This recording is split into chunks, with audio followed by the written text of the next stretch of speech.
It has trained too many young minds like yours to forget about that. Oh, Konstantin, bravo. I can see why 50 million people plus are watching that, because I think it gives some of us hope that maybe the tide is starting to turn on this madness. What's your take? Yeah, and I think also the reason people enjoyed it as well is I'm actually challenging these young people to be better. I think you know and I that we've all spoken about the problems with woke culture, and there are many problems. But I think what we have to start to think about is how do we get beyond that? And we're going to need these kids. They're going to be paying our pensions 40 years from now or whenever it is, and we need them to step up. If you know, the entire speech I talk about climate change, which is an issue they really care about.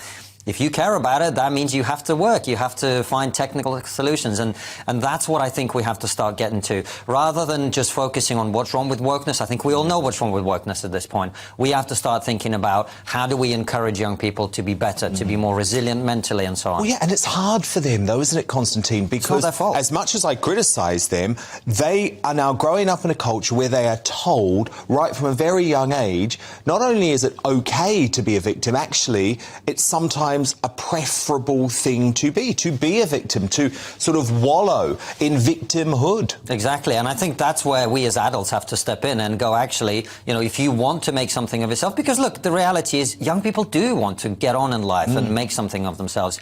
Victimhood is not going to be the way you achieve that. And quite a lot of them have never heard that message before. So one of the interesting things about it was talking to the students afterwards at the Oxford Union, and there were quite a lot of them who were... How did it go down? Did they like what you had to say? I think some of them liked what I had to say, but the interesting thing is there were quite a few people who came up to me and said, you know what, I was very skeptical, but actually it was an interesting speech and it made me think.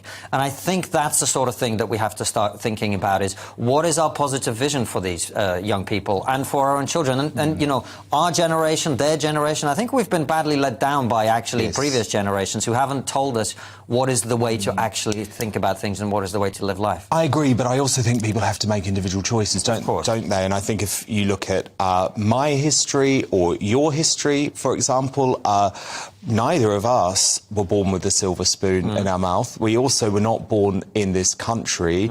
The odds were against us, you could say. And there are lots of things that I could talk about where people might think I'm a victim.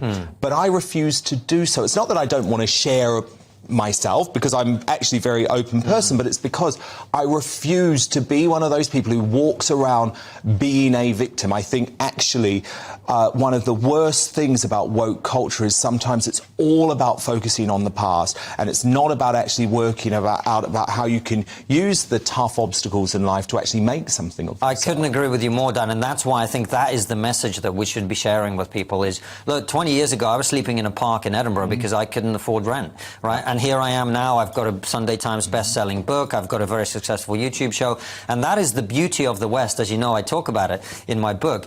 You have the opportunity to make something of yourself. You've done it, I've done it, and there are plenty of people watching this who are maybe young and maybe haven't had the opportunity to do that. Well, guess what? You live in a country, one of very few countries in the world, where you can come from nothing and make something of yourself, and that is the beautiful thing about the West. Look, I love your positive message, right? But what about those times when I get very angry, when I do see, like I just showed before the break, these absolute idiots, and by the way, they usually are young, middle-class champagne socialists from universities like Oxford, throwing paint all over the front of Michael Gove's office today because they think they're making a point, but actually all they're doing is making poor working class people have a really miserable day because they have to clean up after them. You know, that actually makes me really angry, because I think that level of privilege and stupidity is infuriating. I agree with you. And by the way, you know, the more we've interviewed people on TRIGGERnometry about this issue, the more I've come to realize that wokeness is actually an anti-human ideology. Yes. And that is why I talk so much about climate change. And it's not about whether it's happening or not. It's about how are you going to fix that. And the problem we seem to have is because wokeness, you know, the story goes something like this: we are evil people and we must be punished. And that's why you get net zero and all this other stuff. And as I make the point in the speech, making poor pensioners die of cold in Britain isn't going to fix the climate, right? And so I agree with you that there's a lot of things to be annoyed about, but I think we have to start talking to young people. And remember, they're young people. They don't know anything. What did you know when you were 20? What did I? We have to start engaging with them and challenging them to be better. The problem is, you think you know everything.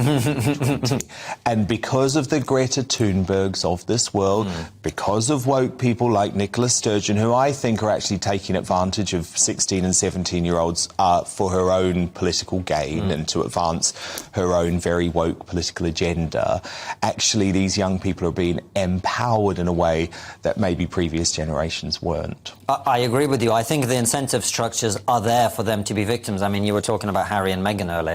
And we just had David Starkey on the show. We're going to release the interview on Sunday. And he made the point that Harry has actually done something very, very good in his life by starting the Invictus Games. Do you know what Invictus means in Latin? Yes. Not victim. Yes. Right? And this is the incredible thing. So we do, of course, you're right, we live in a world... He talks about that in his book, actually, how they came up with the name, and it's so ironic, given that the rest of the book is all about how he's the biggest victim in the world. Right. And so that is a very good example of how victimhood is incentivized in our society. But I think the truth is, as you know full well, Dan, that sort of approach to life is not going to make you happy. And I think Harry's a very good example of that. Yes. So the message, I think, to young people has got to be, if you want a fulfilled life, if you want to make something of yourself, you have the opportunity to do that, and crying about it isn't going to make things better. No, it was a really brilliant message. I absolutely loved the speech. I watched the full thing, and I really recommend that everyone does. But I think you've really hit the nail on the head with Harry, right?